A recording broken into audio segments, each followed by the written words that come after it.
போன வாரம் கீதார்த்த சங்கிரகம் அப்படின்ற ஒரு கிரந்தத்தை பத்தி பேசியிருந்தோம்.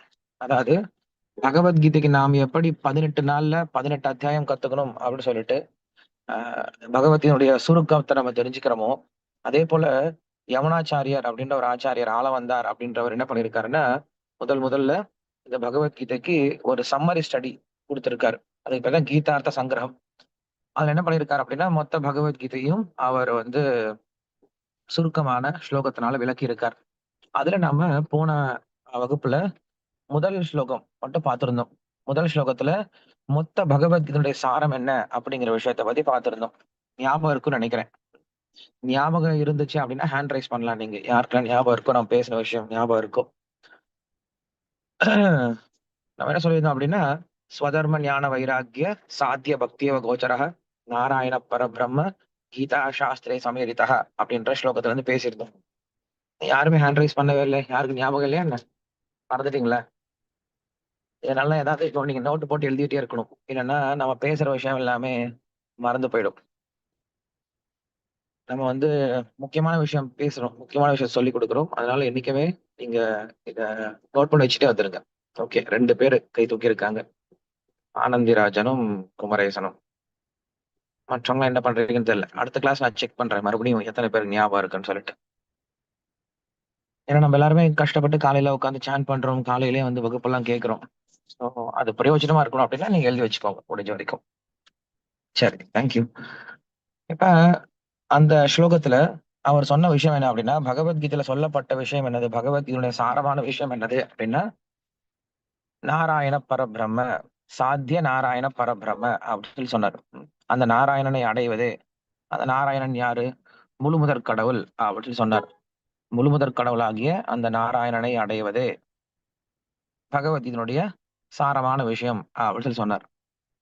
சரி, அந்த நாராயணனை அடைவதற்கான வழி என்ன அப்படின்னு கேட்கும் பொழுதுதான் ஒரு பெரிய வழிமுறையை சொன்னார் நமக்கு. ஸ்வதர்ம ஞான வைராக்கிய சாத்திய பக்தியவ கோச்சரக அப்படின்னு சொல்லி சொன்னார். அந்த நாராயணனை அடைவதற்கு பக்தி ஒன்றே சாத்தியம் அப்படின்னு சொல்லி சொன்னார்.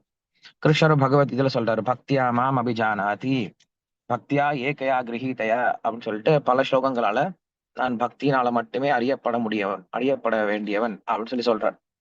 சரி, அந்த பக்தி எப்படி அடைவது? பக்தினால அடைய முடியும்னு சொல்லிட்டார். அந்த பக்தி நமக்கு எப்படி கிடைக்கும் அப்படின்னு கேட்கும் பொழுது அத யமுனாச்சாரியார் வேற விதமா விளக்குறார்.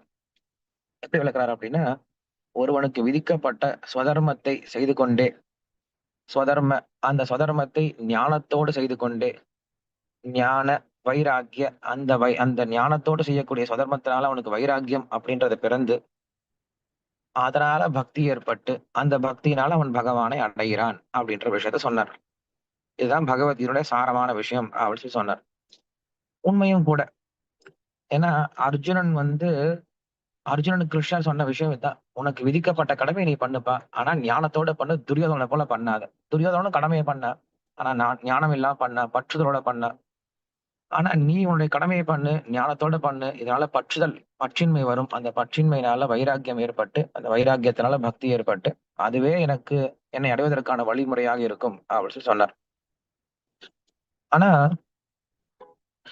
நம்முடைய சம்பிரதாயத்துல பக்தி அடைவதற்கு மிக சுலபமான ஒரு வழிமுறையை சொல்லி கொடுத்திருக்காங்க. என்ன வழிமுறை அப்படின்னா, இதை விஸ்வநாத் சக்கரவர்த்தி டாக்கூர் அப்படின்ற ஆச்சாரியர் மாதுரிய கதம்பினி அப்படின்ற கிரந்தத்துல சொல்றாரு.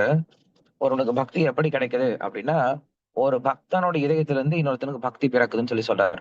பக்தியா சஞ்சாயத்தே பக்தியா அப்படின்னு சொல்லி சொல்றாரு. பக்தியினாலதான் பக்தி கிடைக்குமே தவிர மற்ற எந்த காரணங்களாலையும் ஒருவனுக்கு பக்தி கிடைக்காது. நாம் எத்தனை ஜென்மத்துல கர்ம வினைகளை செஞ்சாலும், புண்ணிய காரியங்களை செஞ்சாலும், ஜென்ம கோடி சுக்கிருத்தி ந லப்யதே அப்படின்னு சொல்லி சொல்லுவாரு. கிருஷ்ண பக்தி ரச பாவித மதிஹி கிரியதாமிதி குதோபி லப்யதே தத்ர லௌல்யமபி மூல்யம் ஏக்கலம் ஜென்ம கோடி சுகிருத்தி ந லப்யதே அப்படின்னு சொல்லி சொல்லுவார். அப்படின்னா என்னது? இந்த கிருஷ்ண பக்தி அப்படிங்கிற இந்த விஷயமானது எத்தனை கோடி ஜென்மம் நம்ம புண்ணியம் பண்ணாலும் கிடைக்காது. ஆனா கிடைக்கும். கிடைக்காதுன்னு சொல்லிட்டு அப்புறம் கிடைக்கும், கிடைக்கிற கூடிய விஷயம் தான் நம்ம சர்ச் பண்ணும். கிடைக்காத விஷயத்தை பத்தி பேசி பிரயோஜனமே இல்லையே. சோ கிடைக்காது அப்படின்னா அவ்வளவு துர்லபமான விஷயம்தான். ஆனாலும் கிடைக்கும். எப்படி கிடைக்கும் அப்படின்னா, ஒரே ஒரு விஷயம் கொடுத்தா போதும் அந்த பக்திக்கு. என்ன சொல்றாரு? தத்ர லௌல்யம் அப்படி மூல்யம் ஏக்கலம் அப்படின்னு சொல்லி சொல்றாரு. லௌல்யம் அப்படின்னா பேராசை. என்ன பேராசை? எனக்கு பக்தி வேணும் அப்படின்ற பேராசை மட்டும் இருந்துச்சுன்னா போதுமா, நமக்கு பக்தி கிடைக்கும்னு சொல்லி சொல்றார். அத இன்னும் கொஞ்சம் விளக்குறாரு. எப்படி விளக்குறாரு அப்படின்னா, அக்ஞாத சுக்ருதி அப்படின்ற வார்த்தையினால விளக்குறார். அக்ஞாத சுக்ருதி அப்படின்னா என்னது? நமக்கு தெரியாமலேயே நாம் ஒரு சில பக்தி சேவையில ஈடுபட்டோம் அப்படின்னா, அந்த பக்தி சேவையின் மூலியமாக உனக்கு பக்தி கிடைக்கும் அப்படின்னு சொல்லி சொல்றார். அது என்னது புதுசா இருக்கே! தெரியாத சேவை எப்படி பண்றது? அப்படின்னு கேட்கும் பொழுது, அதற்கு அவரும் ஒரு உதாரணம் குடுக்குறாரு. ஒருத்தன் ஒரு ஒரு முகவரிய வந்து தேடிட்டு இருக்கான். தேடிட்டு இருக்கும்போது, அந்த முகவரி தேடிட்டு ஒரு ஒரு வீதி ஃபுல்லா சுத்தி சுத்தி வரான். ஒரு முறை சுத்தி வரும்பொழுது, அங்க அந்த வீதியில வந்து நடுவுல கோயில் இருக்கு. கிருஷ்ணர் கோயில் இருக்கு. அப்ப கிருஷ்ணர் நெனச்சுக்கிறாராம், இவன் என்னுடைய கோயில பிரதட்சணம் பண்ணி வந்தான் அப்படின்னு நெனச்சுக்கிறாராம். உண்மையில அவன் கோயில சுத்தவே கிடையாது. அவன் சுத்தி வந்தது அந்த வீதி, அந்த அட்ரஸ் தேடி தான் சுத்தி வந்துட்டு இருந்தான். ஆனா, அத கிருஷ்ணர் வந்து எடுத்துக்கிறார். பக்தி சேவையா எடுத்துக்கிறார். இதுக்கு பேரு தான் அக்ஞாத சுக்ருதி. சுக்ருதி அப்படின்னா புண்ணியம். அ அதேபோல அக்ஞாத சுக்ருதி அப்படின்னா தெரியாமல், நாம் தெரியாமல் செய்யக்கூடிய பக்தி புண்ணியங்கள் அப்படின்னு சொல்லி சொல்றார். இது சாதாரண புண்ணிய கர்மம் கிடையாது. பக்தி பக்தி புண்ணியங்கள். இப்ப நம்ம எங்கேயாவது ரோடு நடந்து போயிட்டு இருப்போம். ஹரே கிருஷ்ண மந்திரம் யாராவது பாடிட்டு போயிட்டு இருப்பாங்க ரோட்ல. அத நம்ம காதால கேட்போம். நமக்கு ஒரு மெரிட் நமக்கு ஒரு மார்க் கிடைக்கும். கிருஷ்ண பக்தியில. இப்படியாக நமக்கு தெரியாமலேயே நம்ம என்ன பண்ணுவோம்? பலவிதமான பக்தி சேவையில் ஈடுபட ஆரம்பிப்போம். நம்மகிட்ட யாராவது பிரசாதம் குடுப்பாங்க. நாம் தெரியாமயே சாப்பிடுவோம். இல்ல நம்மகிட்ட யாராவது டொனேஷன் கேட்டு வருவாங்க. நாம ஏதோ குடுக்கணுமே, உதவி பண்ணலாமேன்னு சொல்லிட்டு உதவி பண்ணுவோம். இப்படியாக நமக்கு தெரியாமலேயே நாம செய்யக்கூடிய பக்தி. இதுதான் ஸ்ரீல பிரபுபாதர் சொல்லிக் குடுத்தாரு. அங்க அவரு அமெரிக்காவுக்கு போகும்போது, அவரு செஞ்ச விஷயம் இது ஒண்ணு தான் செஞ்சார். என்ன செஞ்சார் அப்படின்னா, அங்க இருக்கக்கூடிய மக்களுக்கு அக்ஞாத சுக்கிரத்த குடுத்தாரு. ஏன்னா, அங்க இருக்கவங்க யாருக்குமே புண்ணியமே கிடையாது. நல்ல புண்ணியமே கிடையாது. இங்க பக்தி புண்ணியம் எங்க இருக்க போது? அப்படி இருக்கும்போது அவங்களுக்கு என்ன பண்ணாருன்னா, இவரு தன்னுடைய சுக்கிரதைய குடுத்தார். எப்படி குடுத்தாரு? அவங்கலாம் வந்து பிரபுபாதருடைய கீர்த்தனத்த முதல்ல கேட்க ஆரம்பிச்சாங்க. அதுக்கப்புறம் பிரபுபாதர பார்க்க ஆரம்பிச்சாங்க. அதுக்கு பிறகு பிரபுபாதருக்கு நமஸ்காரம் பண்ணி அவருக்கு மரியாதை குடுக்க ஆரம்பிச்சாங்க.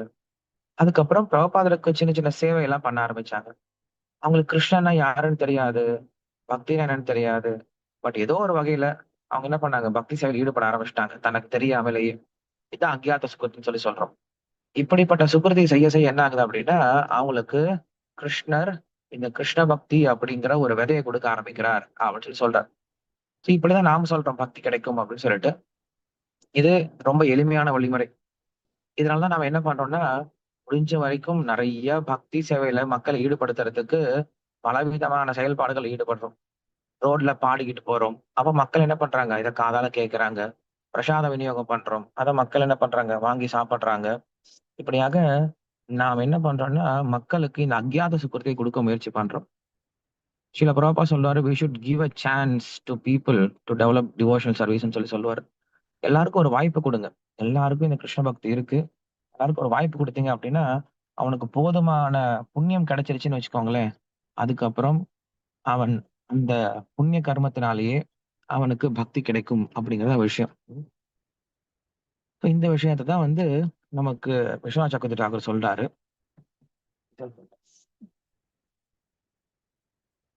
சோ நம்ம இந்த விஷயத்த புரிஞ்சுக்கிட்டோம். போன வாரம் வந்து நாம இந்த ஒரு முக்கியமான ஒரு ஸ்லோகத்தினுடைய அர்த்தத்த புரிஞ்சுக்கிட்டோம். கீதார்த்த சங்கரத்துல இருந்து. இன்னைக்கு என்ன பண்ண போறோம் அப்படின்னா, அடுத்த ஸ்லோகத்துக்கு போறோம். அடுத்த ஸ்லோகம் என்ன தெரியுமா சொல்லிக் குடுக்குது? முதல் 6 அத்தியாயத்துக்கு முதல் 6 அத்தியாயத்திற்கான விளக்கம் என்ன அப்படிங்கிறத சொல்றார். ஏன்னா பகவத்கீதை நம்மளுக்கு 3 ஆறுகளாக பிரிச்சிருக்காங்க. முதல் 6 அப்படிங்கிறது கர்ம யோகத்தை பற்றிய விஷயமும், மத்தியில இருக்கக்கூடிய 6 அத்தியாயங்கள் அப்படிங்கிறது பக்தி யோகத்தை பற்றிய விஷயமும், கடைசியில் இருக்கக்கூடிய 6 அத்தியாயங்கள் அப்படிங்கிறது ஞானத்தை பற்றிய விஷயமும் சொல்லப்பட்டிருக்கு அப்படின்னு சொல்லி சொல்றாங்க. இதுல முதல் 6 அத்தியாயத்துல என்ன சொல்லப்பட்டிருக்கு அப்படின்னா, ஞான கர்மாத்மிகே நிஷ்டே, யோக லக்ஷே சுசம்ஸ்கிருதே, ஆத்மானுபூதி சித்தியர்த்தே, பூர்வ ஷட்கேன சோதித்தே அப்படின்னு சொல்லி சொல்றாங்க. பூர்வ ஷட்கம் அப்படின்னு சொல்லி சொல்றாங்க.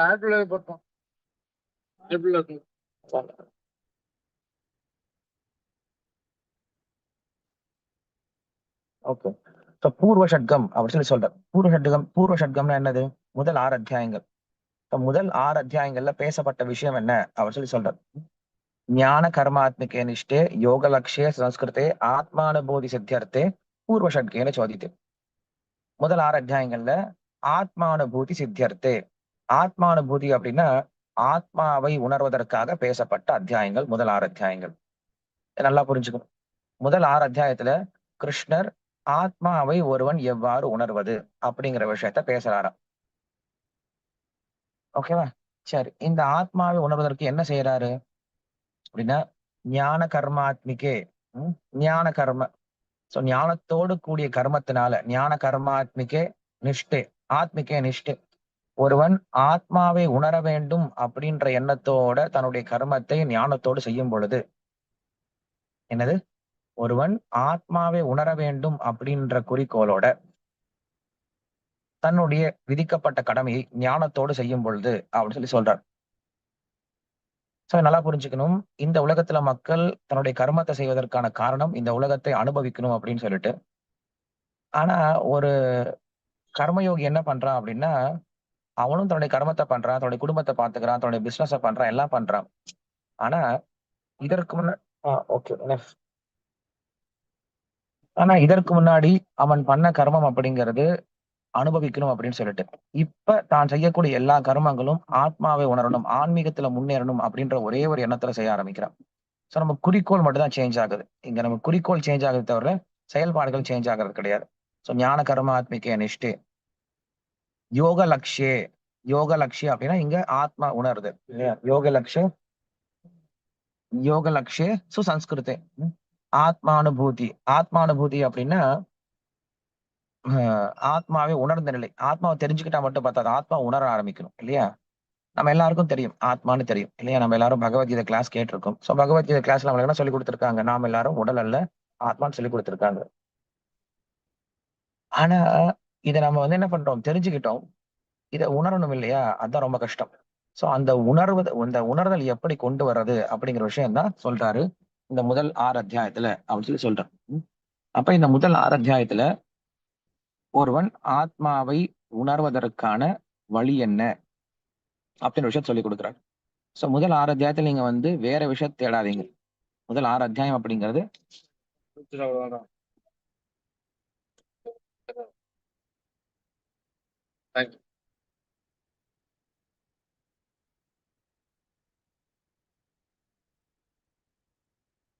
முதல் 6 அத்தியாயம் அப்படிங்கிறது நம்மளுக்கு ஆத்மாவை உணர்வதற்கான வழிமுறை என்ன? அப்படிங்கிற விஷயம் சொல்லிக் குடுக்குறார். மொத்த பகவத்கீதையோட சாரம் அப்படிங்கிறது பகவான உணரணும். பட் பகவான உணர்வதற்கு முன்னாடி ஆத்மாவை உணர வேண்டும் அப்படின்னு ஆரம்பிக்கிறார். அத நான் பார்க்கலாம். ஏன் முதல்ல ஆத்மாவை தெரிஞ்சுக்கணும்? அதன் பிறகு நம்ம ஏன் பகவான தெரிஞ்சுக்கிறோம்? அப்படிங்கிற விஷயத்த நாம் மற்ற வகுப்புகள்ல பார்க்கலாம். சரி. இதுல முதல் அத்தியாயம் நம்ம எல்லாருக்கும் தெரியும். முதல் அத்தியாயம் அப்படிங்கிறது என்னது? அர்ஜுன விஷாத யோகம் அப்படின்னு இந்த அத்தியாயத்துக்கு பேர் வச்சிருக்காங்க. அர்ஜுன விஷாத யோகம்னா என்னது? அர்ஜுன விஷாத அப்படின்னா கவலை.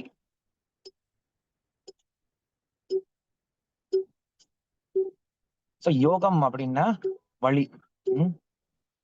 யோகம் அப்படிங்கிறது வழிமுறைன்னு சொல்லலாம். இல்ல யோகம் அப்படிங்கிறதுக்கு அதிர்ஷ்டம் அப்படின்ற ஒரு பெயரும் இருக்கு. நான் பொதுவா சொல்லேன் இல்லையா? அவனுக்கு என்னடா யோகம் அடிச்சிருக்குடா, அவனுக்கு என்னடா யோகம் இருக்குடான்னு சொல்லுவோம். அப்ப யோகம் அப்படின்னா அதிர்ஷ்டம். ம். எது அதிர்ஷ்டம்? பகவான் அடையறது தானே அதிர்ஷ்டம். பகவான் அடையறத காட்டிலும் பெரிய அதிர்ஷ்டம் என்ன இருக்கு? அப்ப முதல் அத்தியாயம் நம்மளுக்கு இது பகவத்கீதை நம்மளுக்கு யோக சாஸ்திரம் அப்படிதான் பேர் வச்சிருக்காங்க. இல்லையா? பகவத்கீதை யோக சாஸ்திரே ஸ்ரீ கிருஷ்ணார்ஜுன சம்வாதே அப்படின்னு தான் ஆரம்பிப்பாங்க.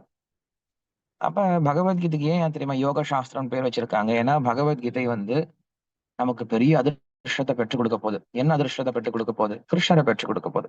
கிருஷ்ணரை விட ஒரு பெரிய அதிர்ஷ்டம் நமக்கு வாழ்க்கையில வேற எதுவும் கிடையாது. இப்ப நாமெல்லாம் காலையில உட்கார்ந்து இந்த ஜபம் பண்றோம், இல்ல ஹரே கிருஷ்ண மந்திரம் சொல்றோம், இல்ல பகவத்கீதை படிக்கிறோம் அப்படின்னா இதை விட பெரிய அதிர்ஷ்டம் என்ன இருக்கு? நீங்க எத்தனை பேரால இதை செய்ய முடியுது? அப்ப அதிர்ஷ்டம் அப்படிங்கிறது கிருஷ்ணர் தான். இல்ல யோகத்துக்கு இன்னொரு அர்த்தம் இருக்கு. என்னது? இணைத்தல் அப்படின்னு அர்த்தம். அப்ப எந்த ஒரு வழிமுறையானது நம்மை பகவானோட இணைக்குதோ அதுக்கு பேரு யோகம் அப்படின்னு சொல்றோம். So பகவத்கீதை யோக சாஸ்திரம் தான். பகவத்கீதையில் இருக்கக்கூடிய ஒவ்வொரு அத்தியாயமும் யோகா யோகா யோகம் தான் முடியும். முதல் அத்தியாயம் அர்ஜுன விஷாத யோகம், 2ஆம் அத்தியாயம் சாங்கிய யோகம், 3ஆம் அத்தியாயம் கர்ம யோகம், 4ஆம் அத்தியாயம் கர்ம விபாக யோகம், கர்ம சந்நியாச யோகம், தியான யோகம். இல்லையா? இப்படி எல்லாமே யோகம் யோகம் யோகம் தான் முடியும். சரி. முதல் அத்தியாயத்தை பார்க்கலாம். முதல் அத்தியாயத்துல பேசப்பட்ட விஷயம் என்ன அப்படின்னு நம்ம தெரிஞ்சுக்கலாம். முதல் அத்தியாயத்த விஷயமா யமுனாச்சாரிய சொல்றாரு. அஸ்தான ஸ்நேக காருண்ய தர்மா தர்ம தியாகுலம் பார்த்தம் பிரபன்னம் உத்திஷ்ய சாஸ்திர அவதரணம் கிருதம் அப்படின்னு சொல்லி சொல்றாரு.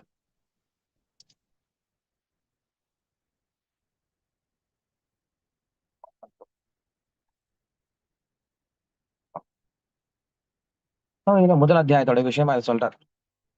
சரி, நான் முதல் அத்தியாயத்தோட பேரை சொன்னேன். அர்ஜுன விஷாத யோகம் பேர் சொன்னேன். அர்ஜுன விஷாத யோகம்னா என்னது? அர்ஜுனுடைய கவலையை சொல்ல வந்த யோகம் அப்படின்னு சொல்லி சொல்றார். கவலை யோகம் அப்படின்னு சொல்லி சொல்றார். அது என்னது கவலை யோகம்? நமக்கு கர்ம யோகம் தெரியும், கண்டிப்பா ஞான யோகம் தெரியும், பக்தி யோகம் தெரியும். இது என்ன கர்ம யோகம், அது என்ன கவலை யோகம் அப்படின்ட்டு. கவலை கூட யோகம் ஆகுமா அப்படின்னா, கவலை தான் ஒரு மனுஷனுக்கு பகவானை அடைவதற்கு மிக முக்கியமான ஒரு வழிமுறையா கூட இருக்கு. சந்தோஷமா இருக்கும்போது பெருசா யோசிக்கிறது கிடையாது. ஆனா ஒருவன் கவலையில வரும்போது என்ன பண்றான்? பகவானை அதிகம் நினைக்க ஆரம்பிக்கிறான். Just tell me when we need to cut this topic. Dharapuram.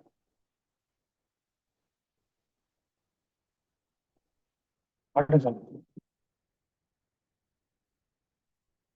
Looks different, please.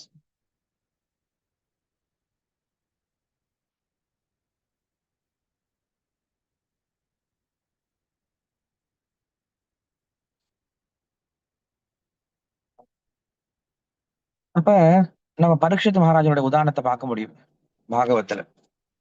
Parikshit மகாராஜன் என்ன பண்றான் அப்படின்னா, அவனுக்கு பெரிய ராஜாங்கம் கிடைச்சது. எந்த ராஜாங்கத்துக்கு பாண்டவர்கள் கௌரவர்கள் 2 பேரும் சண்டை போட்டுக்கிட்டாங்களோ, அவங்க 2 பேருடைய ராஜாங்கத்தையும் ஒருத்தனை அனுபவிச்சுட்டு இருந்தா பரீட்சித் மகாராஜன். நல்ல மனைவி, நல்ல குழந்தைகள், நல்ல குடும்பம், நல்ல நல்ல நாடு, பெரிய சந்தோஷமான வாழ்க்கை. ஆனா அப்படிப்பட்ட சந்தோஷமான வாழ்க்கையில ஒரு பெரிய கவலை அவனுக்கு. ஒரு பெரிய துக்கம் வந்தது. என்ன துக்கம் வந்தது? எல்லாமே இருக்கு சார். வாழ்றதுக்கு வாழ்நாள் தான் சார் இல்ல. இன்னும் 7 நல்லா சாகணும் சார். அப்படின்ற ஒரு பெரிய துர்பாக்கியம், துர்கடனை வந்தது அவனுக்கு. அப்படி வரும் பொழுது பரீட்சித் மகாராஜா என்ன பண்ணா?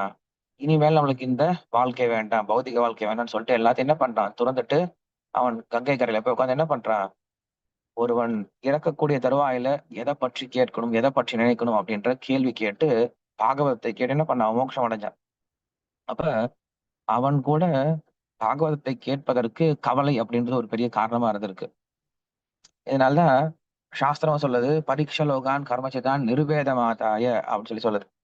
நிருவேதம் அப்படின்னா ஒருவன் வெறுப்பு ஏற்பட்டு, இந்த உலகத்துல வெறுப்பு ஏற்பட்டு தான் என்ன பண்றான்? ஒருவன் ஆன்மீகத்துக்கே வரான். அது வரைக்கும் ஆன்மீகம் அப்படிங்கிறது ஏதோ ஒரு புண்ணிய காரியமாக செய்யணுமே, எல்லாருமே செய்யறாங்க, நம்மளும் செஞ்சு பார்க்கலாம், ஏதாவது நல்லது கிடைக்கும் அப்படின்ற எண்ணத்துல பண்ணிட்டு இருக்கோமே தவிர முழு சரணாகதியோட பண்றது கிடையாது. ஆனா ஒருவனுக்கு கவலை அப்படின்னு வரும்போது என்ன பண்றான் அவன்? பகவானே எனக்கு வேற கதியே கிடையாது அப்படின்னு என்ன பண்றான்? அவன் முழு சரணாகதியோட அந்த ஆன்மீக காரியங்களை பண்ண ஆரம்பிக்கிறான். அதனால கவலை அப்படிங்கிறது ஒரு மனுஷனுக்கு பெரிய உந்துதலா இருக்கணும் ஆன்மீகத்தை அடைவதற்கு. அது எல்லாருக்கும் கிடைக்கிறது கிடையாது அந்த பாக்கியமும். ஒரு சிலர் என்ன பண்றாங்க? கவலையினால துவண்டு போய் தப்பான முடிவு எடுத்துக்கிறாங்க. ஆன்மீகத்துல இருந்து தூரம் போயிடுறாங்க. ஆனா நமக்கு கவலை அப்படிங்கறத பகவான் ஏன் கொடுக்குறாரு அப்படின்னா, அவரை பத்தி ஆலோசனை பண்றதுக்கு, அவர்கிட்ட சரணாகதி பண்றதை என்ன பண்றாரு? அப்பப்ப சின்ன சின்ன கவலைகள் வருது. அதுதான் இங்க சொல்றாரு. அர்ஜுன விஷாத யோகம் அப்படின்னா, அர்ஜுனுடைய கவலையை சொல்ல வந்த யோகம் அப்படின்னு ஆரம்பிக்கிறார். அர்ஜுன் என்ன பண்றான்? பெரிய வீர வசனம் பேசிட்டு தான் வரான். சண்டை போடலாம் அப்படின்னு தான் வரான். ஆனா இங்க வந்த பின்னாடி ஒரு பெரிய கவலையினால சூழப்பட்டா. அந்த கவலையினால அவனுக்கு பகவத்கீதை பேசப்பட்டது அப்படின்னு சொல்லி சொல்றார். அதனால நமக்கும் கவலை அப்படின்னு வரும் பொழுது, நாம் ஆன்மீகத்தை விட்டுட்டு போறதை காட்டிலும் ஆன்மீகத்தை இன்னும் அதிகம் பயிற்சி பண்ண ஆரம்பிக்கணும். கவலை எங்க போனாலும் இருக்க போகுது. கவலை இல்லாம இருக்க போறது கிடையாது. ஆனா நாம என்ன புரிஞ்சுக்கிறோம்னா, ஆன்மீகத்துக்கு வந்தா கவலை போயிடும்னு நினைக்காதீங்க. ஆன்மீகத்துக்கு வந்தா கவலையை சமாளிக்க முடியும் அப்படின்றத புரிஞ்சுக்கோங்க. அதான் சில பிரபா சொல்றாரு. Material spiritual life is difficult, but material life is impossible அப்படின்னு சொல்லி சொல்லுவார். ஆன்மீக வாழ்க்கை கஷ்டம்தான். ஆனா பௌதிக வாழ்க்கை சாத்தியமே இல்லை, வாழ்வதற்கு சாத்தியமே இல்லைன்னு சொல்லி சொல்லுவார். அதுக்கு ரீசன் இதுதான். என்னது? ஆன்மீகம் நம்மளுக்கு எதை கத்துக் கொடுக்குது அப்படின்னா, எப்படி ஒரு பிரச்சனையில இருந்து பாதிப்படையாம இருக்கிறது கத்துக் கொடுக்குமே தவிர, பிரச்சனையை தீர்ப்பதற்கு இந்த உலகத்துல பிரச்சனையே வராது அப்படின்னு சொல்றதுக்கு ஆன்மீகம் கிடையாது. அப்படி யாராவது சொல்றாங்க நம்மளை ஏமாத்துறாங்க அப்படின்னு அர்த்தம். நீங்க ஆன்மீகத்தை பயிற்சி பண்ணுங்க உங்களுக்கு பிரச்சனையே வராது அப்படின்னு சொன்னாங்கன்னா அது ஏமாத்துற விஷயம். ஏன்னா நம்முடைய கர்மா பிரகாரம் நம்மளுக்கு கண்டிப்பா என்ன வரணுமோ அது கண்டிப்பா வந்து தீரும். ஆனா அதனால நம்ம என்ன பண்ண மாட்டோம், பாதிப்படைய மாட்டோம். அந்த பிரச்சனை வந்தாலும் நமக்கு பெருசா பாதிப்பை கொடுக்காது. இதுதான் நம்மளுக்கு ஆன்மீகம் செஞ்சு கொடுக்கக்கூடிய பலம். அதனால இந்த முதல் அத்தியாயத்துல நம்மளுக்கு கிருஷ்ணர் சொல்லி கொடுத்துட்டாரு. நமக்கு பிரச்சனை வந்துச்சு அப்படின்னா அதை நீங்க வந்து தப்பா எடுத்துக்காம, அதை வந்து விரோதமா எடுத்துக்காம, அதுக்கு நேர்மாறான எடுத்துக்காம, அதை என்ன பண்ணும் சரியான கண்ணோட்டத்துல பார்க்க ஆரம்பிச்சீங்க அப்படின்னா அந்த பிரச்சனையை நம்மளுக்கு நல்ல ஒரு வரப்பிரசாதமா மாறி போயிடும் பகவானை சென்றடைவதற்கு. துருவனுக்கு ஒரு பிரச்சனை வரும்போது அவன் என்ன பண்ணான், கிருஷ்ணரை பார்க்க முடிஞ்சது. இப்படி பல பக்தருடைய வாழ்க்கையில பாக்குறோம். கஜேந்திரனுக்கு பிரச்சனை வரும்போது என்ன பண்ண, அவனும் பகவானை வந்து தரிசனம் பண்ண முடிஞ்சது. அதனால பிரச்சனை அப்படிங்கிறது நம்மை பகவானிடம் பக்கத்துல சேர்ப்பதற்காக இருக்கக்கூடிய ஒரு கருவின்னு புரிஞ்சுக்கிறோம். சரி, இப்படியாக முதல் அத்தியாயத்தினுடைய பெயர் நம்ம விளக்கிட்டோம். அர்ஜுன விஷாத யோகம். அர்ஜுனனுடைய கவலையை சொல்ல வந்த யோகம். அவனுக்கு கவலையே பகவானை அடைவதற்கு ஒரு காரணமாக அமைந்து விட்டது. அதனால அர்ஜுன விஷாத யோகம் அப்படின்னு பேர் வச்சிருக்காங்க. நம்ம நம்ம எல்லாரும் நம்மள நிறைய பேர் கொரோனா யோகத்தினால வந்திருக்கோம். எல்லாருக்கும் தெரியும். ஆஹ் கொரோனா டைம்ல என்ன ஆச்சு அப்படின்னா நிறைய பேர் வந்து வீட்டுக்குள்ளாரையே எல்லாரும் வீட்டுக்குள்ள அடைஞ்சு கிடந்ததுனால என்ன பண்றது தெரியாம நிறைய பேர் ஆன்லைன் கிளாஸ்ல அட்டன் பண்ண ஆரம்பிச்சாங்க. என்ன கிளாஸ் வந்தாலும் அட்டன் பண்ண ஆரம்பிச்சாங்க. ஸோ இதுல நிறைய பேர் பகவத்கீதை கிளாஸ் எல்லாம் 18 நாள் கிளாஸ் அப்படின்னு நாங்க நடத்திட்டு இருந்தோம். நிறைய பேர் அட்டன் பண்ண ஆரம்பிச்சாங்க. அந்த கொரோனா வகுப்புல இருந்து நிறைய பக்தர்கள் உருவானாங்க. அதனால நமக்கு கொரோனா யோகம்னே சொல்லலாம். கொரோனா நம்மளுக்கு ஒரு யோகமா மாறி போயிடுச்சு, ஒரு அதிர்ஷ்டமாக மாறி போயிடுச்சு பகவானை அடைவதற்கு. இப்படியாக முதல் அத்தியாயத்தினுடைய தலைப்பை சொல்லி கொடுக்கிறார். அதுக்கப்புறம் முதல் அத்தியாயத்தினுடைய விளக்கம் என்ன அப்படின்னு சொல்றாரு. என்ன சொல்றாரு, அஸ்தான ஸ்நேக அஸ்தான காருண்ய தர்ம அதர்ம தியாகுலம் அப்படின்னு சொல்றார். 3 காரணங்கள். இந்த 3 காரணங்கள் தான் அர்ஜுனுடைய கவலைக்கு காரணம் அப்படின்னு சொல்றார். என்ன 3 காரணங்கள்? அஸ்தான ஸ்நேக, தவறான இடத்துல வச்ச பாசம். அஸ்தான காருண்ய, தவறான இடத்துல வச்ச கருணை. தர்மா தர்ம தியாகுலம், தர்மத்தை அதர்மமாக பார்க்கக்கூடிய நிலை, அதர்மத்தை தர்மமாக புரிந்து கொள்ளக்கூடிய நிலை. இந்த 3 காரணத்தினால அர்ஜுனன் துன்பப்பட்டான் அப்படின்னு சொல்றார். 3 காரணங்கள் என்னது? அஸ்தான ஸ்நேக அப்படின்னு என்னது? அவன் என்ன பண்ணா, தப்பான இடத்துல தன்னுடைய உறவு முறை வச்சுட்டு இருந்தான். இவங்கெல்லாம் என்னுடைய உறவினர்கள் அப்படின்னு நினைச்சிட்டு இருந்தான். அஸ்தான ஸ்நேக. அஸ்தான காருண்ய, தவறான மனிதர்கள் கிட்ட போய் என்ன பண்ணான், கருணையை காட்டினான். இவங்க கிட்ட எல்லாம் கருணையை காட்டக்கூடாது, ஆனா அவங்க கிட்ட போய் என்ன பண்றான், கருணையை காட்டிட்டு இருக்கான். அதே போல எது தர்மமான விஷயமோ அது அதர்மம்னு சொன்னான். எது அதர்மமான விஷயமோ அதுதான் தர்மம் பேசிட்டு இருந்தான். இந்த 3 காரணங்கள் தான் அர்ஜுனனுடைய கவலை காரணம் அப்படின்னு சொல்லப்படுது. இந்த 3 காரணங்களை நம்முடைய வாழ்க்கையில் நாம் எப்படி புரிஞ்சுக்கிறது அப்படின்னு கேட்கும் பொழுது,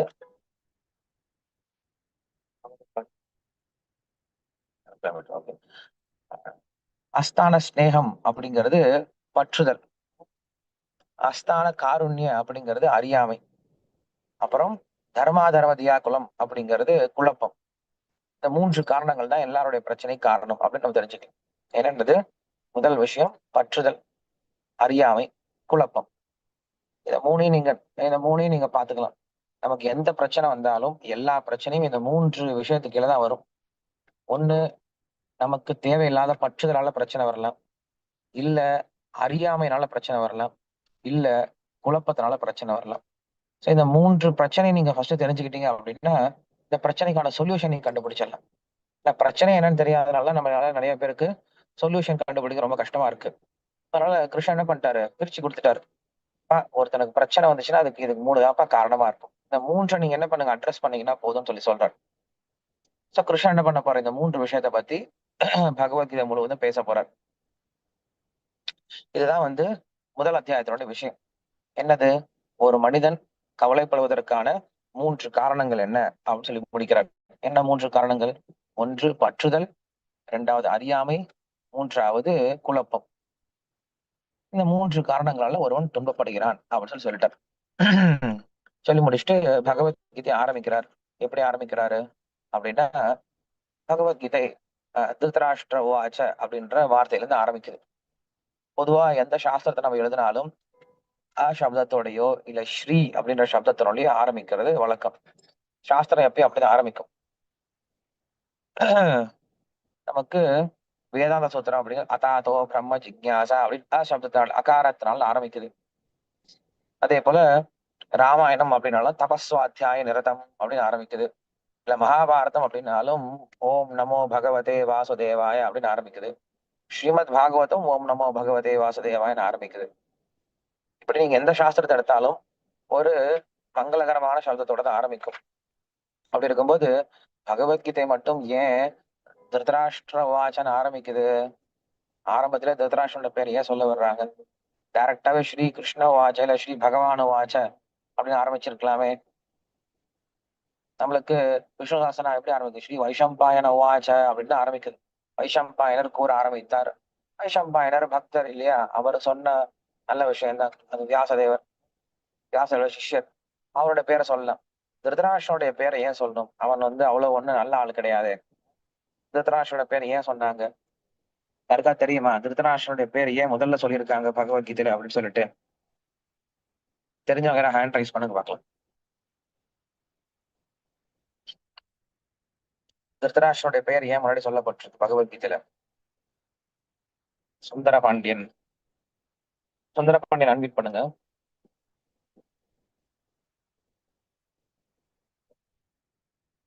ஹரே கிருஷ்ணா. சுந்தர பாண்டியன் அன்மியூட் பண்ணுங்க. ஓகேங்க பிரபுஜி, பண்றேங்க பிரபுஜி.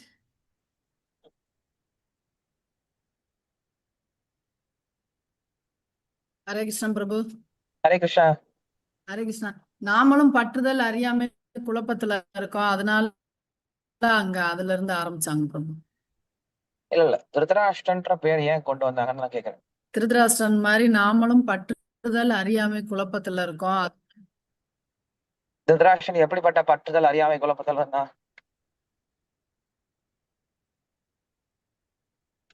பாசம், அவர் மகன் மேல வச்ச கண்மூடித்தனமான பாசம், அந்த மாதிரி நம்மளும் பற்றுதலும் அறியாமை குழப்பத்துல இருக்கிறதுனால. ஓகே, நீங்க ஆல்ரெடி கேட்டிருக்கீங்க. நான் உங்களை ஃபர்ஸ்டே சொல்லிடக்கூடாது. மதுரைக்காரங்க நீங்க கேட்டிருப்பீங்க. Very good. சரி, ஓரளவுக்கு கரெக்டா தான் சொன்னீங்க. வேற யாராவது ட்ரை பண்றீங்களா? இன்னும் ஒருத்தர் யாராவது ட்ரை பண்றீங்களா? குமரேசன். தேங்க்யூமா, நல்லா சொன்னீங்க. ஹரே கிருஷ்ணா. நன்றி பிரபு. கோயிலு தான் வர்றது கிடையாது சாட்டர்டே. வரோம் பிரபு, வரோம் வரோம். ஓகே. நேத்து பார்த்தோம் பிரபு, நல்லா இருந்தது பிரபு. ஓகே. ஹரே இங்க கிருஷ்ணா. குமரேசன். குமரேசன். ஹரே கிருஷ்ணா. ஹரே கிருஷ்ணா.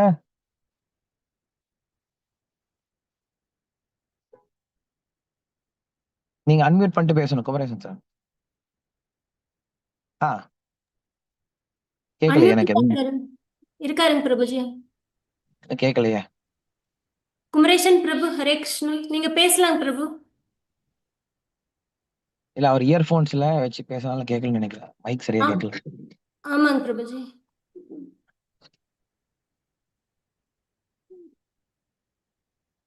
நெக்ஸ்ட் நான் பதில் சொல்லிடுறேன், ஒன்னும் பிரச்சனை இல்ல. திருதராஷ்டிரனுக்கு சொல்லுங்க சொல்லுங்க. ஹரேஷ்ணா.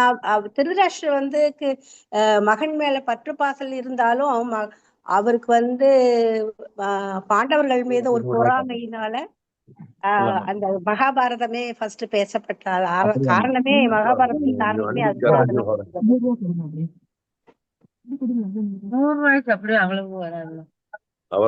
ஹலோ குருஜி, பிரபுஜி கேக்குதா? கேக்குது கேக்குது. சொல்றேன் பிரபுஜி. சொல்லுங்க. அதான் திருதராஷ்டிரன் வெறும் பற்றுதல் மட்டும் இல்லாம பொறாமையும் சேர்ந்து அவன்கிட்ட குடிகொட்டனால குழப்பம், பொறாமை, பாசம், பற்றுதல்னு சொல்லி அவருக்கு ஒரு மனநிலை, சரியான மனநிலை இல்லாம தாங்க ஜெயிப்போமோ மாட்டோம்ன்ற ஒரு மனநிலையில இருந்தனால அவர் முதல்ல அவர் தெளிவுபடுத்துறதுக்காக தான் அவர் கேட்கிறாரு. 3 மலம் கொடுத்துருங்க. Correct correct. Okay, very good. Thank you. Thank you.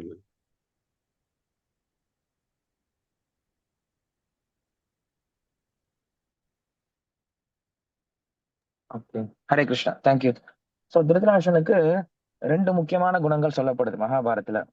என்ன குணம் சொல்றாங்க அப்படின்னா, ஒண்ணு திருதராஷ்டிரன் வந்து திருதராஷ்டிர அப்படின்ற சப்தமே அவனுக்கு என்ன சொல்லிக் கொடுக்குது அப்படின்னா, யார் ஒருவன் தான் இருக்கக்கூடிய இடத்து மேல பற்று வச்சிருக்கானோ அவனுக்கு பேரு திருதராஷ்டிரன் அப்படின்னு பேர் சொல்றாங்க. திருத அப்படின்னா உறுதியான, ராஷ்டிர அப்படின்னா வாழக்கூடிய இடம், நாடு.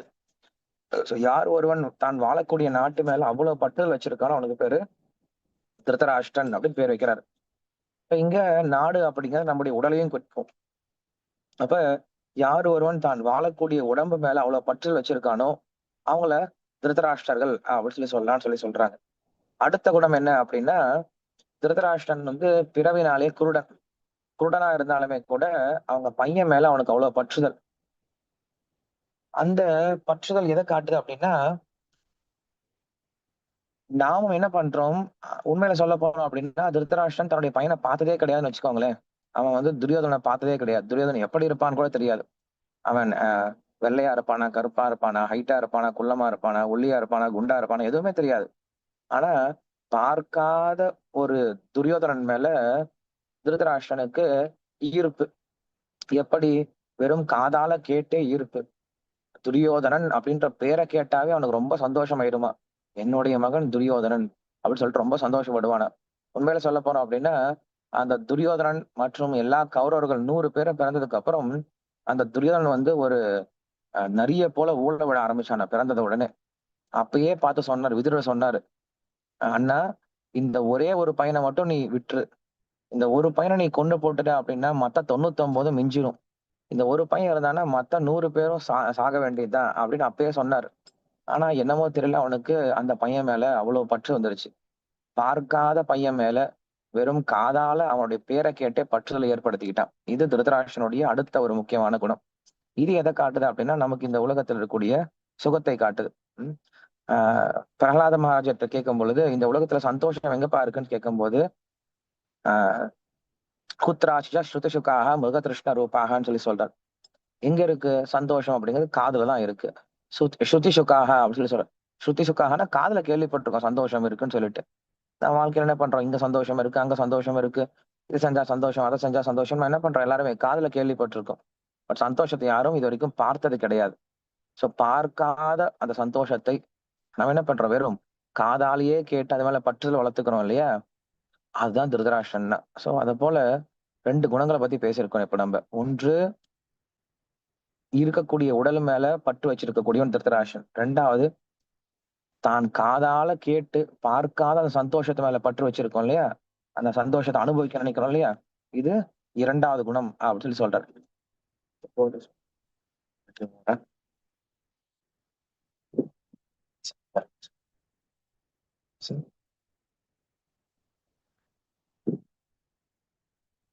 இப்படிப்பட்ட 2 குணத்தை சொல்லும் பொழுது, இது 2 குணத்தை நமக்கு காட்டுறாரு. என்னது? யார் ஒருவன் தன்னுடைய உடல் மேல பற்று வச்சிருக்கானோ, இந்த உடலை விட்டு போக மாட்டேன்னு சொல்லிட்டு இந்த உடல் மேல ரொம்ப பற்று வச்சிருக்கானோ அவன் திருதராஷ்டிரன். 2வது குணம் என்ன சொல்றாரு அப்படின்னா, யார் ஒருவன் பார்க்காத சந்தோஷத்து மேல வெறும் காதால கேட்டு சந்தோஷம் சந்தோஷம் அப்படின்ற விஷயத்த வெறும் காதாலேயே பற்றுல வளைச்சுக்கிறானோ அவனுக்கு பேர் திருதராஷ்டிரன்னு சொல்றார். இந்த 2 குணம் நமக்கு இருக்கிறதுனால, நம்மை பற்றிய சாஸ்திரமா இருக்கிறதுனால திருதராஷ்டிர வாசனை ஆரம்பிச்சிருக்காரு. ஏன்னா இது நமக்கு பொதுவான நம்மை பற்றி விளக்கக்கூடிய சாஸ்திரமா இருக்கிறதுனால திருதராஷ்டிரனோட பேரை முதல்ல சொல்லியிருக்காங்க அப்படின்னு சொல்லிட்டு நமக்கு ஆச்சாரியர்கள் விளக்கம் கொடுக்குறாங்க. ஓகே, ஆல்ரெடி 6:50 ஆயிடுச்சு, நான் அதோட நிறுத்திடுறேன். நம்ம இன்னைக்கு நிறைய விஷயம் கத்துக்கிட்டோம். என்ன விஷயம் கத்துக்கிட்டோம்? முதல் 6 அத்தியாயத்தோட விஷயம் என்னன்னு கத்துக்கிட்டோம். முதல் 6 அத்தியாயத்தோட விஷயம் என்னது? ஆத்மாவை உணர்வது தான் முதல் 6 அத்தியாயம். அந்த ஆத்மாவை எவ்வாறு உணர்வது? ஒருவன் கர்மயோகத்தினால மட்டுமே ஆத்மாவை உணர முடியும். நிஷ்காம கர்மயோகம் அப்படின்னு சொல்லக்கூடிய விஷயத்தினாலேயே ஒருவன் ஆத்மாவை உணர முடியும். ஆத்மாவை தெரிந்து கொண்டா பத்தாது, ஆத்மாவை உணர வேண்டும் அப்படின்ற விஷயத்த என்ன பண்றோம், தெரிஞ்சுக்கிட்டோம். அதுக்கப்புறம் முதல் அத்தியாயத்தோட விஷயம் என்னன்னு பார்த்தோம். முதல் அத்தியாயத்துல சொல்லப்பட்ட விஷயம் என்னது? அர்ஜுனுடைய கவலையை போக்குவதற்காக பகவத்கீதை பேசினாரு. அர்ஜுன விஷாத யோகம், கவலை அப்படிங்கிறதே அர்ஜுனனுக்கு ஒரு யோகமாக மாறியது, கடவுளை அடைவதற்கான ஒரு வழியாக மாறியது. ஸோ யோகம்னா என்னன்னு பார்த்தோம். சரி, எப்படி கவலை ஒரு யோகமா மாறும் அப்படின்னா, நமக்கு பல உதாரணங்களை பார்க்கிறோம். கவலை இருக்கும் பொழுதுதான் ஒருவன் கடவுளை அதிகமா யோசிக்க ஆரம்பிக்கிறான்னு சொல்லி பார்த்தோம். அது போல கவலை அப்படிங்கிறது நமக்கு நம்மளை வந்து தோண்டு விட செய்யாம நாம் இன்னும் கடவுளை பத்தி அதிகம் புரிஞ்சுக்கிறதுக்கு ஒரு காரணமா இருக்கணும் அப்படின்னு சொல்லிட்டு நம்ம பார்த்தோம். ஸோ அதுல அர்ஜுனனுடைய கவலை காரணம் என்ன அப்படின்னு சொல்லி கேட்கும்போது, இந்த உலகத்துல எந்த கவலையா இருந்தாலும் அதற்கு 3 காரணங்கள் தான் இருக்கு. 1 பற்றுதல், 2வது அறியாமை, 3வது குழப்பம் அப்படின்ற இந்த 3 காரணங்கள் தான் ஒருவனுடைய கவலை காரணம் அப்படின்னு சொல்லி பார்த்தோம். அதுக்கப்புறம் ஆஹ் முதல் அத்தியாயத்துல ஏன் வந்து ஆஹ் திருதராஷ்டிரன் அப்படின்ற பெயரோட ஆரம்பிக்குதுன்னு சொல்லி பார்த்தோம். திருதராஷ்டிரனுக்கு 2 குணம் இருக்கு. 1 தன்னுடைய உடல் மேல பற்றுதல் இருக்கு. 2வது தான் வெறும் கண்ணால பார்க்காத காதால கேட்கக்கூடிய ஒரு சுகத்து மேல, தெரியாத மாயான சுகத்து மேல அவனுக்கு பற்றுதல் இருக்கு. இந்த 2 குணங்களும் மனுஷங்களுக்கு இருக்கிறதுனாலதான் இந்த பகவத்கீதை நமக்கான புஸ்தகம் அப்படின்னு காட்டுவதற்காக முதல்ல திருதராஷ்டிர வாச்சா அப்படின்ற பேர்ல இந்த பகவத்கீதை ஆரம்பிக்குது அப்படின்னு சொல்லி பார்த்திருக்கோம் இல்லையா? ஓகே, எல்லாருக்கும் ரொம்ப நன்றி. இன்னும் ஒரு ஒரு 10 நிமிஷம் இருக்கு. யாருக்காவது கேள்வி கேட்கணும் அப்படின்னா கேட்கலாம்.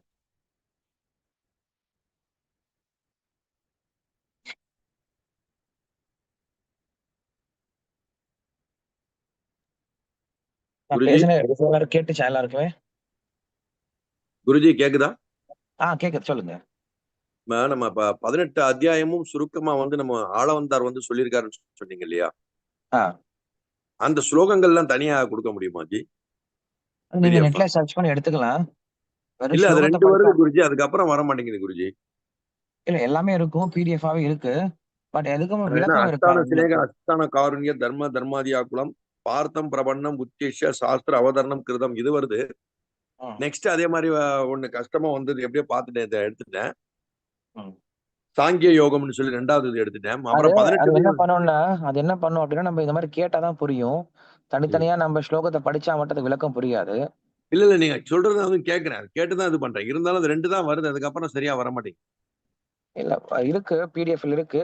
நானும் சர்ச் பண்றேன், எனக்கு மெசேஜ் பண்ணுங்க, நான் உங்களுக்கு அனுப்பி வைக்கிறேன். என்கிட்ட இருக்கக்கூடிய பிடிஎஃப் இருக்கு, அனுப்பி வைக்கிறேன். Okay Guruji. Okay, Hare Krishna. Thank you. Hare Krishna.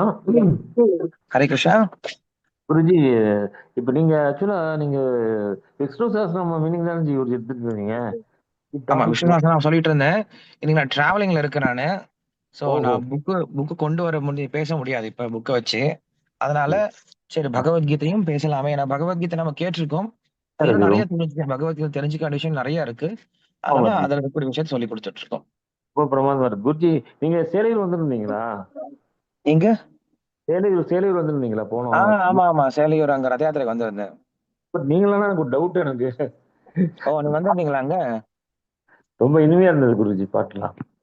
நீங்க வந்திருந்தீங்களா அங்க சேலையூருக்கு? காலைல வந்து கையெழுத்து கண்ணை வச்சுக்கிட்டேன். ஓகே. வாசல் வாங்கிட்டு அப்புறம் எனக்கு நீங்க எனக்கு வம்சதிரிதாஸ் மாதிரி இருக்கேன்னு நினைச்சிட்டு இருந்தேன். அப்புறம் நீங்க தானே தெரியல, அப்புறம் உங்களுக்கு பார்க்கவே முடியல. நிறைய பேர் அங்க பேசினாங்க, நிறைய பேர் வந்து கேட்டாங்க. சங்கீதம். ஓகே, ஹரே கிருஷ்ணா. ஏதாவது கொஸ்டின்ஸ் இருந்தா கேட்கலாம்.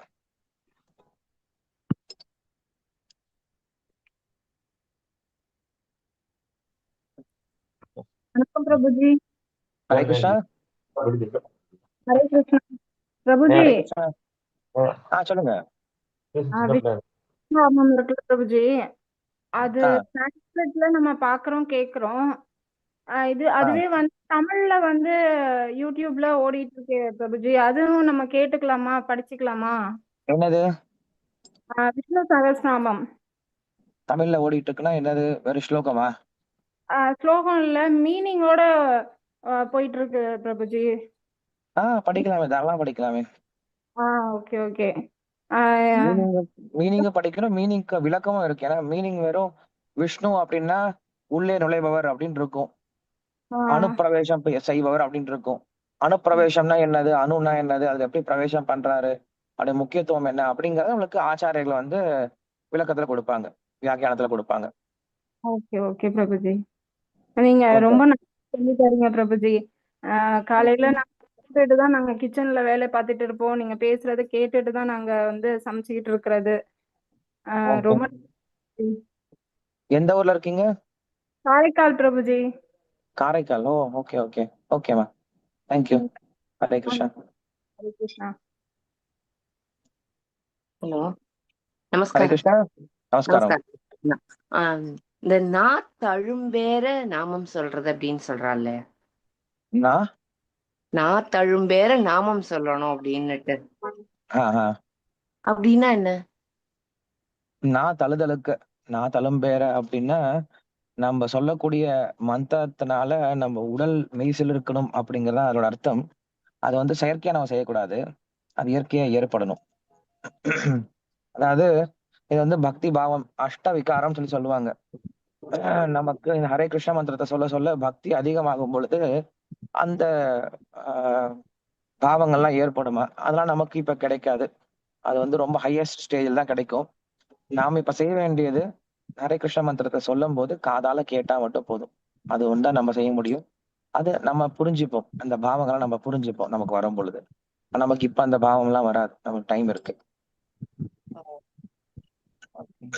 அது சைத்தன்ய மகாபிரபு காட்டினாரு, ஸ்ரீமதி ராதாராணி காட்டினாங்க. பக்தர்கள், உயர்ந்த பக்தர்கள் வந்து பகவானுடைய பேரை சொல்லும் போது அவங்களால நாக்கு அப்படியே தடுமாற ஆரம்பிச்சிடும். ஒரு சில சமயம் நம்மளே இந்த உலகத்துல உணர்ந்திருப்போம். ரொம்ப ரொம்ப சந்தோஷம் இருக்கும்போது அவங்களுக்கு வாயில பேச்சே வராது. அதெல்லாம் பாவங்கள் இல்லையா, அந்த ஃபீலிங்ஸ் சொல்றோம்ல, அந்த மாதிரி நமக்கு அந்த பகவானுடைய பேரை சொல்லும் போது அந்த மாதிரி நம்மளுக்கு ஏற்படும். அதான் சொல்றாங்க. ஓகே, ஹரே கிருஷ்ணா. நமஸ்காரம். இன்னைக்கு நான் பேசின விஷயத்துல இருக்கா கொஸ்டின்ஸ் இருக்கா?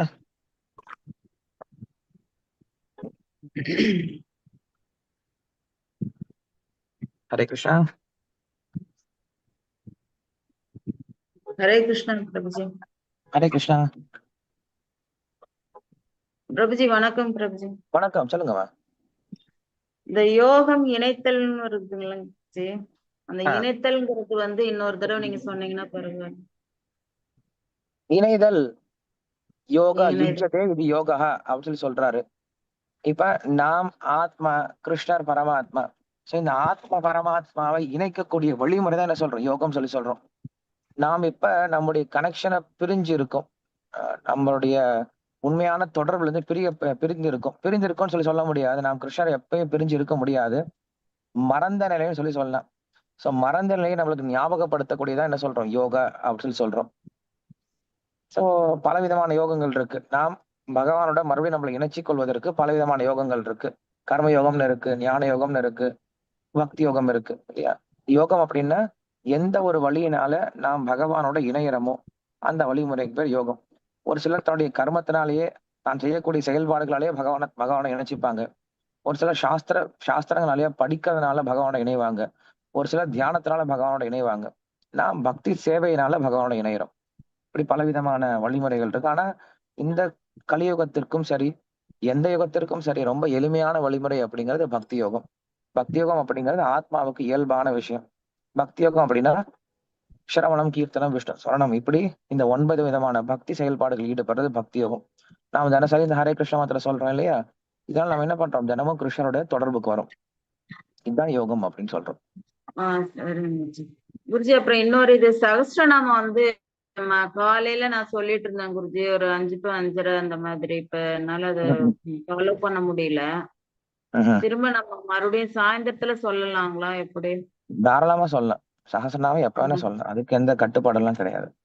அதே இது வந்து இப்ப மொழிபெயர்ப்பு தமிழ்ல வந்திருக்கும் குருஜி. அது இது யூடியூப்லயும் வருது, புக்ஸ்ல வருதா என்னன்னு தெரியல. அது என் தங்கச்சி சொன்னுச்சு. அந்த மாதிரி எல்லாம் படிக்க வேண்டாம். சகஸ்ரநாமம் பீஷ்மர் எப்படி சொல்லி கொடுத்தாரோ அந்த மாதிரி படிங்க. விஸ்வம் விஷ்ணு வஷட்காரோ பூத பவ்ய பவத் பிரபு, அந்த நாமத்தை அப்படியே படிக்கணும். அது உச்சரிப்பு வராதவங்க எப்படி படிக்கிறதுன்னு கேக்குறாங்க. இப்ப நான் இது வந்து பிராக்டிஸ் பண்ணதுனால எனக்கு தெரியுது. தமிழ்னா என்ன வருது, எனக்கு இது வரைக்கும் பார்த்ததே கிடையாது. தமிழ்ல வந்து விஷ்ணு சஹஸ்ரநாமம் தமிழ்ல மொழிபெயர்த்தே வருது. அது எப்படி வரும், நான் கேள்விப்பட்டதே கிடையாது. அது ஒவ்வொரு வார்த்தைக்கும் மொழிபெயர்ப்போட வருமா அது? ஆமாங்க குருஜி. அது சஹஸ்ரநாமம் தமிழ்லயும் வருது, விஷ்ணு சஹஸ்ரமும் வருது, லலிதா சஹஸ்ரநாமம் வருது. நம்ம ஹரே கிருஷ்ண மந்திரம் இருக்குல்ல. ஆமாங்க. நம்ம ஹரே கிருஷ்ண மந்திரம் சொல்றோம் இல்லையா, இது ஹரே கிருஷ்ணான்னு சொல்லி சொல்றோம். ஹரே கிருஷ்ணான்னு சொன்னா நம்மளுக்கு நல்லா இருக்கு. இதுவே அனைத்து சக்தியும் ஈர்ப்பவர், அனைத்து சக்தியும் ஈர்ப்பவர், ஈர்ப்பவர் ஈர்ப்பவர், அனைத்து சக்தி அப்படின்னு சொன்னா எப்படி இருக்கும்? இப்ப ஹரே அப்படின்னா பகவானுடைய சக்தி, கிருஷ்ணா ஆ. அப்படின்னா அனைவரும் ஈர்ப்பவர். இப்ப நீங்க தமிழ்ல மொழிபெயர்ப்பு சொல்லு பாருங்க. அதுக்கு இதுக்கு டிஃபரெண்ட் இருக்குங்க.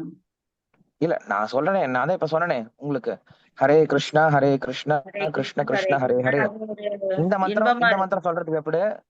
இதுவே சக்தி ஈர்ப்பவர், சக்தி ஈர்ப்பவர், சக்தி ஈர்ப்பவர் சக்தி இப்படி சொன்னா எப்படி இருக்கு? சரியா வரல. இல்ல சொல்றதுக்கே வாந்தி வரல. ஆமா. அதனால எந்த மந்திரத்தை எதுல சொல்லணுமோ அந்த அந்த அந்த லாங்குவேஜ்ல தான் சொல்லணும். எல்லாத்தையும் நம்ம வந்து மொழிபெயர்ப்பு பண்றேன்னு சொல்லிட்டு இதெல்லாம் வந்து இந்த நாங்க இதை ஃபாலோ பண்ண மாட்டோம், நாங்க வந்து வடமொழி ஃபாலோ பண்ண மாட்டோம் அப்படின்னு சொல்றாங்க இல்லையா, அந்த மாதிரி மொழி பைத்தியக்காரங்க பண்ற வேலை, அதெல்லாம் இல்ல பண்ணக்கூடாது. ஃபாலோ தமிழ்ல பண்றது இல்லைங்க, தமிழ்ல சொல்றது இல்லைங்க. சொல்றவங்க, அவங்களுக்கு அந்த தமிழ்ல வார்த்தை இருக்கக்கூடிய என்னால வரலங்கிறாங்க. இல்ல வார்த்தை வரலாம், கத்துக்கணும் அவ்வளவுதான். அதுக்காக நம்ம வந்து கிருஷ்ணன்னு சொன்னாம ஈர்ப்பவர்னு சொல்லி கூப்பிட்டு இருப்பீங்களா? அதான் நானும் சரி இது சஹஸ்ரநாம புக்கும் வாங்கிட்டேன். இதுக்கு திருச்செந்தூர் போயிருந்தாங்க சரி, அதனால என்ன பண்ணுங்க, கேளுங்க, கேட்டு கத்துக்கோங்க. கேட்டா எதுவும் வராத விஷயம் கிடையாது. செந்தமிழும் சரிங்க. நாப்பழக்கம் தான் சொல்றாங்கல்ல, காதுல கேட்டு நீங்க கத்துக்கலாம். மொழிபெயர்ப்பு இது முதல்ல கேட்டு உச்சரிப்பு. நானும் பழகிட்டேன். இப்ப அதான் தங்கச்சி சொன்னுச்சு அந்த மாதிரி கேட்கலாமான்னு, அதான் கேட்டுக்கிறேங்க. சரி, okay ma'am, thank you. Hare Krishna. Thank you குருஜி. நன்றி குருஜி. ஜெய்.